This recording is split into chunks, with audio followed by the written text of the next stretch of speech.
Daniel, welcome to the show, man. Justin, thanks for having me, my friend. I'm excited. Yeah, dude, we've been connected for years. I mean, I've been on your podcast twice, I think now, and we met at Podfest, right? So it was one of those things. I spoke at Podfest, we stayed connected, and now finally here we are. And you've had some massive success in your business and your life, and it's been fun to watch the growth over the last number of years with you. And we're going to get into what you do and all the tactics. But why don't we start with who is Daniel today, and then we'll break down how you got there. Oh man, Daniel today is a combination of Daniel's experiences in the last 32 years, right? The journey, the ups and downs, the roller coaster of life. And so Daniel today is now 4 years full-time working on doing his dream job, which is helping others land their dream job. So I am a best-selling author. I have a top podcast, top-rated podcast. I used to do a lot of public speaking before COVID, but now mainly I focus my attention on working with STEM students land jobs after college, which is my primary business. And then now Daniel today is starting a second business, which is all about LinkedIn consulting, because it's how I built my first business. That's awesome, man. That's super exciting stuff. And it's so funny that we've connected, because I'm not the anti-college guy, but I'm kind of like, you don't need college to be successful. And here you are talking to all these college graduates and getting them set up in life. And so let's talk about college for a second. Yes. I think more and more we're getting into the space of like, college is really expensive. Is it worth, its weight in gold? What is it? Right. So what's your take for seeing somebody, you take these kids and you take them out of college and you make them financially successful. That's the goal, right? So like, what is your take on college? Is it a waste of time for most? Man, I would tell you that I would try to bribe my kids not to go to college. Right. Like I think I already told my wife this. I said, look, let's say college costs $50,000, or by the time I have kids, by the time I have kids, more realistically, Justin, let's say $100,000, right? I would say I'd rather give you $25,000 a year for 4 years for you to try and learn and fail, buy online courses, learn from directly from people who are doing it, versus learning from a professor who maybe had some success beforehand, but by the time a curriculum is approved in the university, it's already 3 years old, right? So in such a fast-paced world that we live in, it doesn't make sense. Now, with all that being said, if you have clarity that you want to be a doctor, I think there's no other, I would not go get surgery from a doctor who didn't go to college and didn't go through residency, right? So there's some professions that I think college still makes sense. But I think the college the system is extremely broken. Where if tuition is up like 300-400%, the value of college is not up 300-400%. If anything, has gone down. And so I think for the vast majority of people, college is not the answer. And in fact, a lot of what I do is to try to make that return on investment worth it. How do we actually help them get jobs so that it makes their career worth it? Now, I focus primarily on STEM students, which most of them, those majors actually make sense to go to college, like an engineer, right? Like electrical engineer, mechanical engineer. But now when you get into the computer science, at that point, do you really need to go to computer science for 4 or 5 years, or could you learn there in a boot camp in a year and a half? So those are kind of the questions that you have to go. But if my kid's like, hey, I want to be an entrepreneur just like you, Dad, I'd be like, yeah, how about $25,000? And probably not even that. I would even start him earlier in high school and say, how about $10,000 for 10 years, or even the first year 10, things like that, or come up with a creative way. Like if I'm an investor, and I would actually be more like an angel investor, where I would want that money back, but then use that money to help other people, like not necessarily because I want it, right? Yeah, no, 100%. And it's so true, right? Like obviously, if somebody handed me $25,000 and gave me a roadmap, right? I think that's key. Not everybody can do that, right? You have the entrepreneurial success, you've built the business, and now you're building a second business and all these things in between. Obviously, if you're not somebody who's been successful in entrepreneurship, don't just hand your 17-year-old $25,000, because I guarantee you they're going to waste it. Right. Yeah. So there's so much to take from that. But I love hearing you say, for most people, I don't think college is necessary. Especially because you're an advocate for college for many, like the STEM individuals, doctors, whatever the case may be. Now, talk a little bit about your process that you walk people through, just so people listening can hear this, because I do know I have I've spoken to many high school students, and so I know they listen to this. And and I hope some of them are in college at this point, if it makes sense for them. But yeah, what's some effective tactics people can do to make sure they're setting themselves up for success and not walking out of college and having to get a job at Wawa or McDonald's or whatever? yeah. I think, Justin, the key is it's understanding that the reason why you went to college is because you ultimately want better opportunities than if you didn't go to college. Like that's like the simplest term. So you're essentially upskilling yourself to be able to be more marketable in the future. And if you spend all your attention, so there's two extremes that happens, right? Like in one extreme, you're like, hey, I just won the degree. C's gets degrees, so I'm just going to get C's and get a degree, and that's it. I just won that sheet of paper. The other extreme is I want to get a 4.0. And like anything in life, not enough water, you dehydrate. Too much water, you drown. Same thing as in college. It's like, sure, your education is good, but the reason why you're getting educated is to get a job. And so what companies realize is that I don't care if you have a degree or not. I care if you solve my problem. So the earlier you can figure that out and start thinking like an owner, right? And saying, okay, what skills do I need to build to solve the problem that I am going to school for? So if I'm going to school for an accountant or marketing or computer science, am I building those skills? Are the classes giving me those skills? And like what I was saying earlier, it might not, most degrees don't really need 4 years to teach you those skills.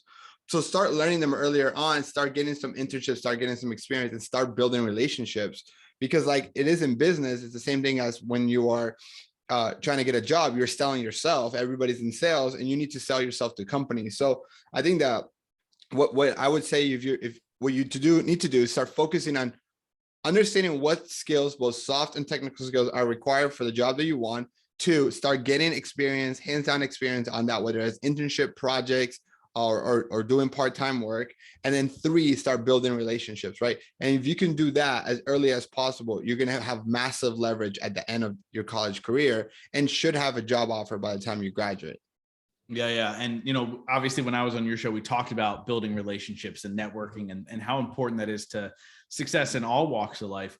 Talk a little bit about, your idea of relationship building. How do you get in the right rooms? How do you start connecting with the right people? What are some of the good tactics people can use? Okay. The first thing is that you have to understand that relationship building or networking has to be a crucial part of your life strategy, not just job search strategy or not. So first, you have to want it to do that. And the way so that's, to me, I think is the biggest roadblock that people have. They're too intimidated. It's like, why should I reach out to Justin? He's such a successful business person, successful speaker, successful podcaster. Like, he's not going to talk to me. I am a no one. I have nothing to provide. And the reality is like, no, that's imposter syndrome talking. Like, you need to find a way, like most people want to help initially. And then as you get to know them, as you get to understand Justin, you will find ways to add value. Maybe you say, hey, Justin, I'll volunteer at your next event. Whatever you need me to do, set up the tables, break them down, like I'll volunteer, right? And add value. So think about a relationship and understand this. There's no such thing as a long-term relationship if it's not mutually beneficial, right? And this even applies to your parents, right? Like if you're not bringing joy to your parents, right, and you're not satisfying, like making them proud or things like that, they won't be in your life, right? Or if you're not providing some sort of value. And so it's the same thing when you're building a relationship with strangers. At the end of the day, when it comes to relationship building, think about every time you build a relationship that you're opening up a new bank account, right? And just like you can't just withdraw from the bank account right away, right? You have to build and improve your credit. Then you can withdraw. You need to deposit, save some money, then you can withdraw. It's the same thing with every person. So whenever you meet someone, instead of saying, hey, this is what I need from you, you should be asking, hey, how can I help, right? How can I add value? And I know you do this flawlessly, right? Because you always end every conversation with like, how can I help, right? And because that way you're building, right? You're building equity. And then when you do need it, then it's there. So to me, I think first of all, it's going and doing and understanding, having a philosophy of adding value first and withdrawing second. But in terms of like the tactical ways of networking, here's what I would suggest you do. Step number 1, and here's like to get a job, for example, there's a 5-step process. Step number 1, find commonality. The more you have in common with someone, the more likely they are to reach out to you, right? Like I give you an example. So I know you're from Pennsylvania, right? You're in Pennsylvania. Mm-hmm. Let's say you like the Eagles, right?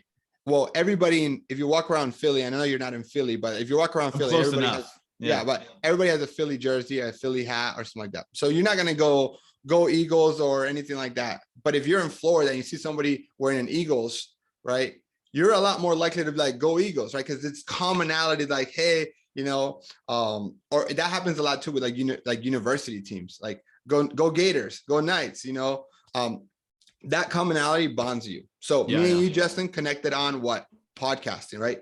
We're both podcasters, commonality, bonded, easy to start a conversation. So second step, once you have started the conversation, the idea is don't make it about you, make it about them. So, hey, Justin, we'd love to learn about your career as a podcaster, your journey as a podcaster. Because odds are anybody that's successful has gone through a journey. It's not been given to them and it's not been easy. And they love talking about it because it's like a struggle. And they're like, once you go through some of those obstacles, you love sharing how you overcame them. So people love to share that. And for you as the listener, you're just learning like, hey, what awesome that you get to learn from someone who's gone through something that you want to accomplish. And second of all, you are actively listening to find other commonalities to make you stronger. And then you're also finding ways that you can add value. Now, third, I think is like a hack. This is where most people don't do this. You ask for some sort of advice that will take very little from their effort. So an example would be like, hey, Justin, what's one podcast that you recommend I listen to if I want to be better at public speaking, right? And then you're like, hey, you should check out my buddy's podcast, X, Y, and Z, right?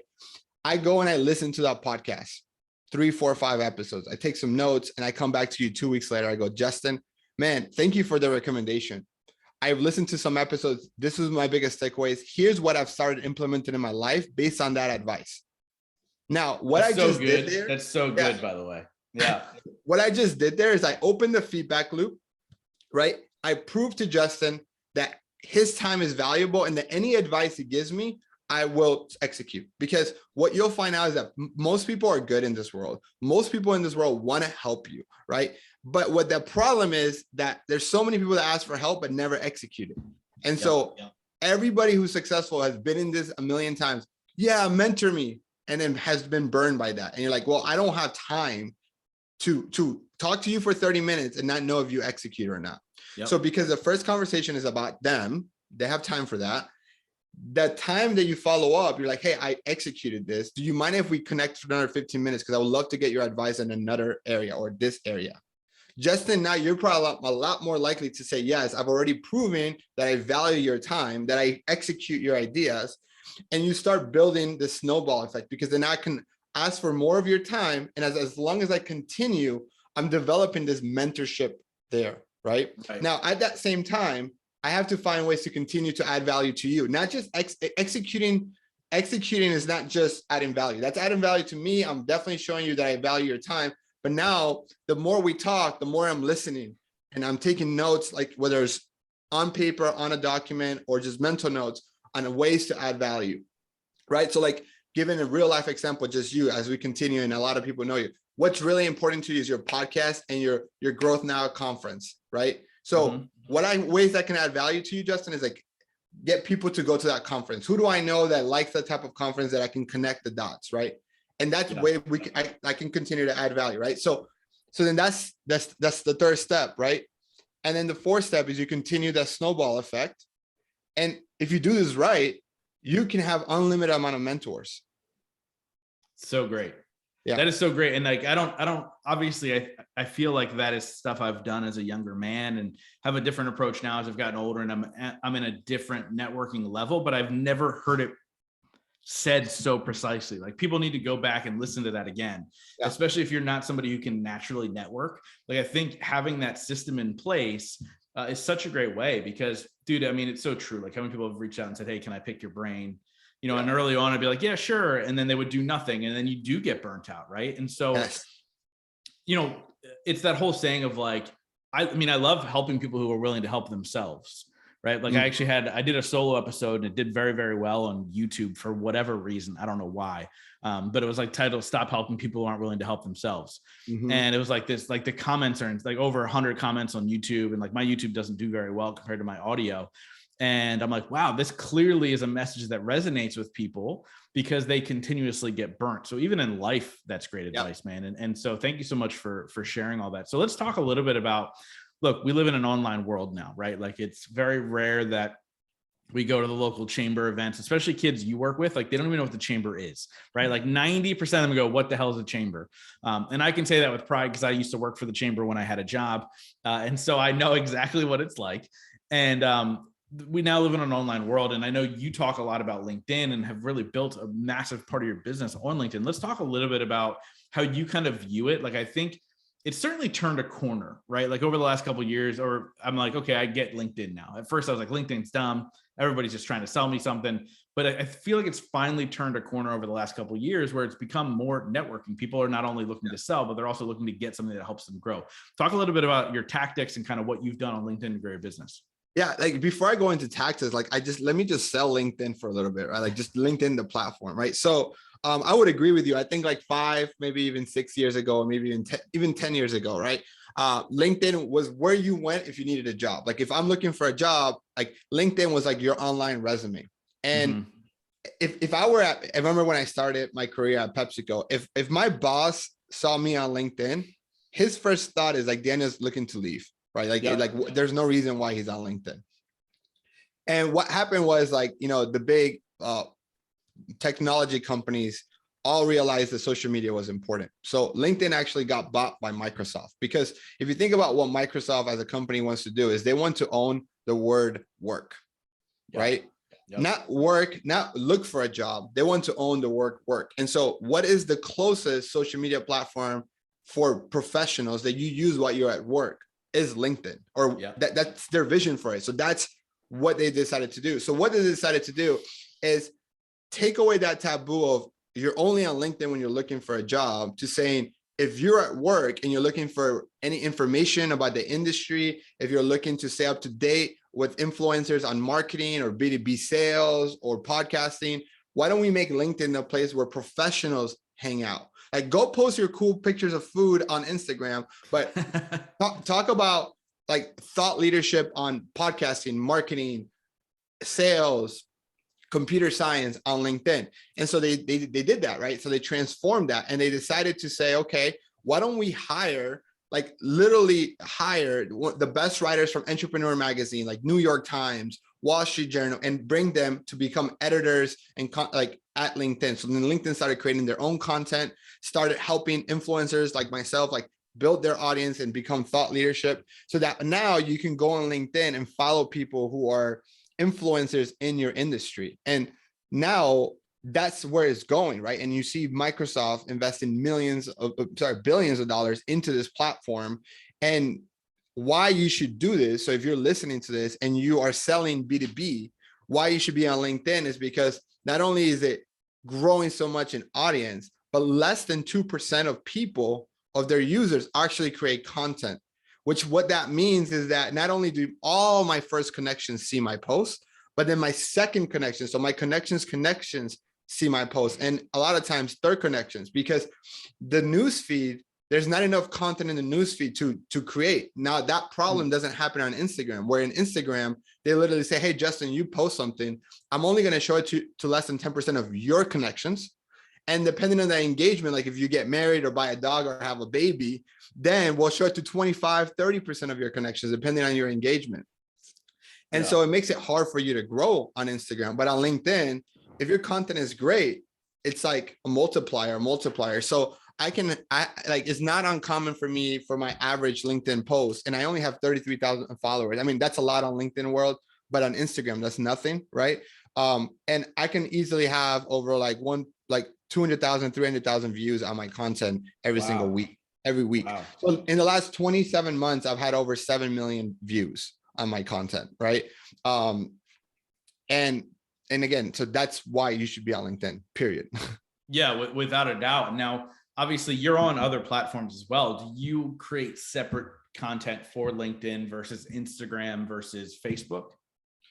So for the last year and a half, I was only on LinkedIn, and it's where I focused. That's where all my business was. Now that my business, as an entrepreneur, you're starting, if you make everything a priority, nothing's a priority. Now that my business, LinkedIn funnel and just LinkedIn strategies optimized, and now I have a team, it's not just me doing everything.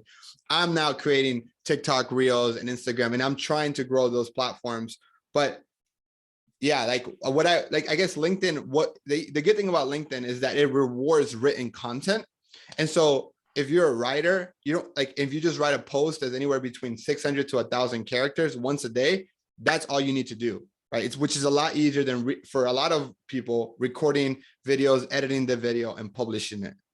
Yeah, no, dude, I love it. I love it. And I love that whole tactic of, focus on one thing. Focus on one thing at a time until you're able to expand out and kind of do all that stuff. And I think a lot of times young, obviously my audience is more entrepreneurial. So like young entrepreneurs, they're trying being everywhere. They're trying to do everything. Like, right. They're building out the funnel. They're worried about their email list. They're worried about their TikTok reels and all the things in between. And you're like, no, one thing at a time. Yeah. And then be consistent with that. And then you'll catch that small audience and then you can kind of run with it. The cool part about LinkedIn, what you're talking about is that, so by the way, I didn't know that statistic. Only 2% are creating content on LinkedIn. Yeah. LinkedIn is my least favorite social network. That's just how I am. But after this conversation, but why? Like, can we talk about this? Why?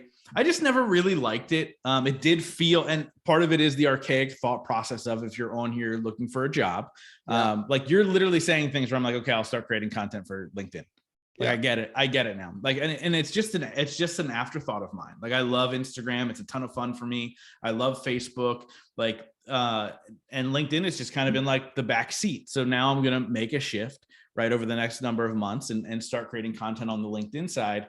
And maybe this episode will be the first one I truly promote, right? Like we'll talk about the power of LinkedIn on LinkedIn. Plus, if I tag you and your billions of followers you have over there, we'll be good. We'll be crushing it. But it's an interesting thought process. And I'm glad you're talking about all this because, sometimes individuals are missing something, right? They're missing that one piece. And obviously LinkedIn was such a huge piece for you. And now I'm excited to kind of see where your Instagram and TikTok and all that stuff goes. Now, obviously it's a different thing, right? Like what's your play on TikTok versus LinkedIn, right? Like LinkedIn is a professional networking kind of site. Like that's what you do, right? You help people become professionals. What's the TikTok deal?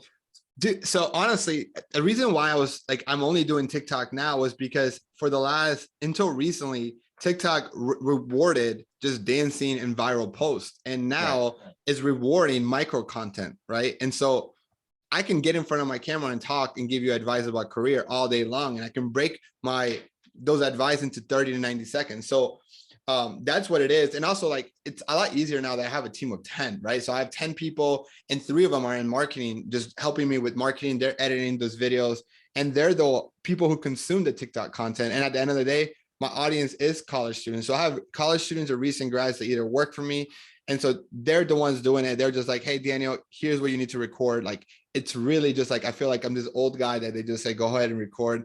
And so that's kind of like, it's a lot of the content that we have done in LinkedIn and we realize that it works really well and it resonates, but we're just making it into a native format that applies to whether it's IG or TikTok.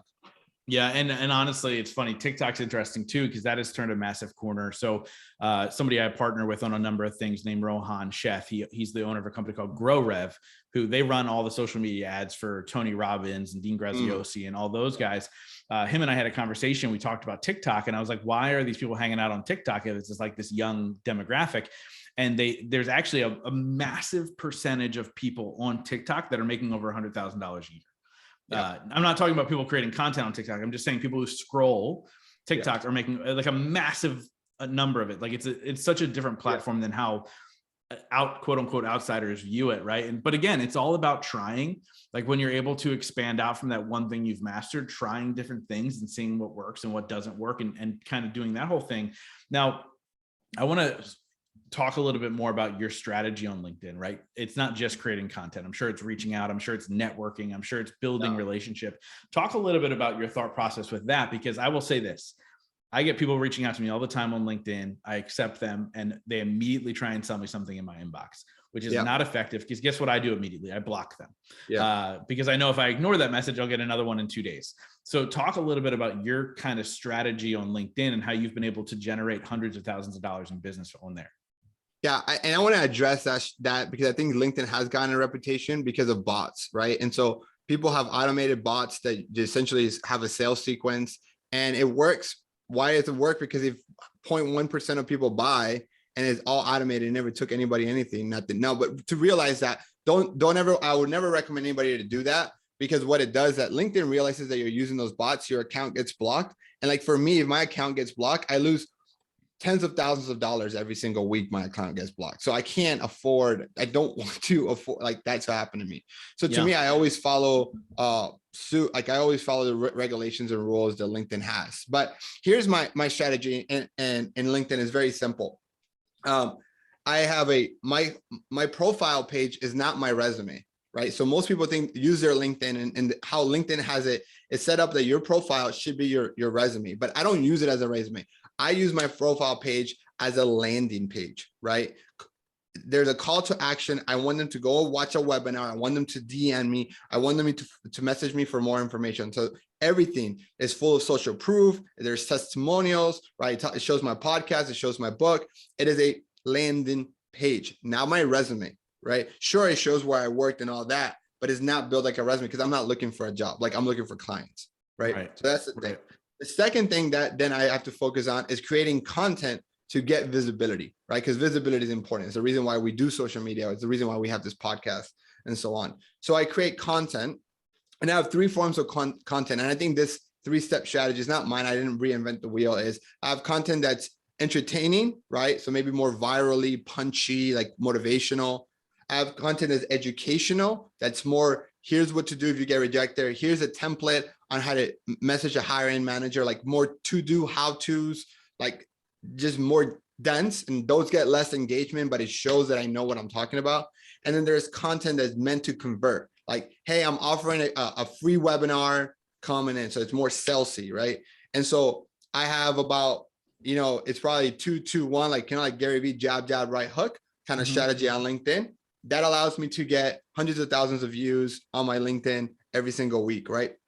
Now, what happens, and this is where the magic happens. So anybody can post, but this is kind of like where the bread and butter of my program works. Whether you like my content, whether you commented on my content, and LinkedIn has a feature that shows you who's viewed your profile, whether you viewed my profile, right? Whether you followed me or connected me as a connection request, there's 2 types of different connections, right? Any of those triggers my team and I to send a message. So Justin, you checked out my profile page. I would then go and check out, we would then go to your page, right? And if we see that you meet our client, like what we're looking for, specifically a college student that's graduating soon, that's studying STEM, I would go to you and message you something like this. Hey, Justin, notice you made this action. Notice you like my post. In return, I checked out your profile. I noticed 3 things that you can change that can help you get noticed by your dream companies. Can I share them? Can I share them with you? ? Right? So that's very automated. That message is probably gonna be the same. Now, 90+% of people say, yes, Daniel, thank you so much. What is it, right? Now, I've written, right? I then gone and reading the top 10 mistakes college students makes. And now my team, one of my team members, like one of my VAs, right, can then now go to your page and find what are the 3 biggest mistakes out of the 10 that I've created that you have, and personalize an advice to you that is literally like, hey, Justin, you need to change your banner. Like, hey, your about me section needs to include X, Y, and Z. Like your experience section should be treated like a resume. You need more recommendations and so on. That's it. Here we go, right? Not selling you anything. What happens next? You say, thank you, Daniel. This is awesome. I'm going to go ahead and execute this, right? 2 things happen there. 1, I'm adding value, not selling you, right? I'm showing you that I know what I'm talking about.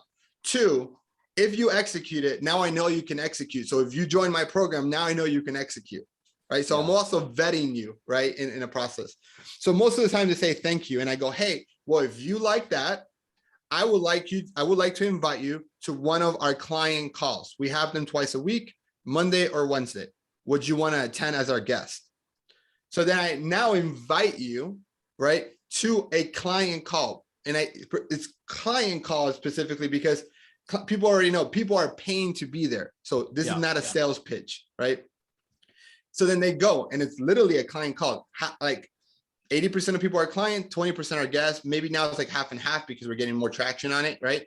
So then I go and I do a workshop, resume writing, networking, whatever it is. We have a guest speaker. And if you ever want to be a guest speaker, Justin, come on. And we can talk about networking. So then it's literally half of the people are like clients in the program, half people are guests. And then I say in the beginning of the workshop, hey, I know many of you here are guests. For the next hour, you're part of the family. Ask questions, engage, turn on your camera. Perfect. If you enjoyed it and you want to learn more about what it looks like to be part of this family full time and work with us, stick around. Invite you to get pitched, right? After the workshop comes in, I get like 80% of them stay. I say, hey, if you enjoyed it, what we do is we have a mentoring program. We help college students get jobs, and we're only successful if you're successful because we have an income share agreement kind of thing, right? If I know everybody's situation is a little bit different. So instead of like going into everybody's personal situation all in front of everybody, here's the link. Let's schedule a call. Someone, either me or someone in my team, will have a strategy session to understand if we can help you. If we can help you, we'll invite you. We can work together. If not, no problem. We'll still point you in the right direction. Great. Poof.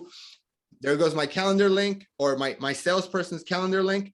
And then from there, he sells, and then they're joining the program. And that's how I use LinkedIn, right? Value, value, value, then sell.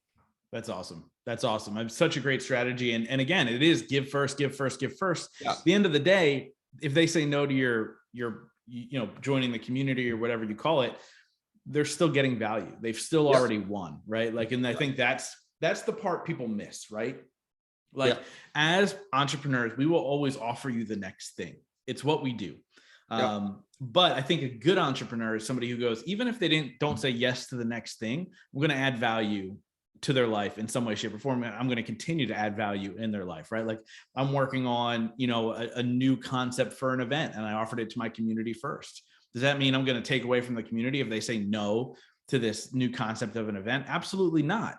But I think that's the people who win, right? Like the people who go, I'm just going to pour value, value, value. I will ask for money at some point because we all have to make a living. But I'm going to give you as much value as I possibly can, man. So thank you so much for sharing that. But I want to ask you a question that I ask every single person on the show, as you've created so much success in your life. It is a two-part question. The first part is, what is your definition of success? The second part is, what are 3 things you do every single day to ensure that success for yourself? So my definition of success, I think it changes, but ultimately it's happiness, peace of mind, health, and wealth, right? And so that's really what it comes down to. It's like I used to think the success was like a dollar amount in my bank account, and I realized that it's not. Like if I'm not healthy, I'm not surrounded by the people that I love, like all that doesn't even matter.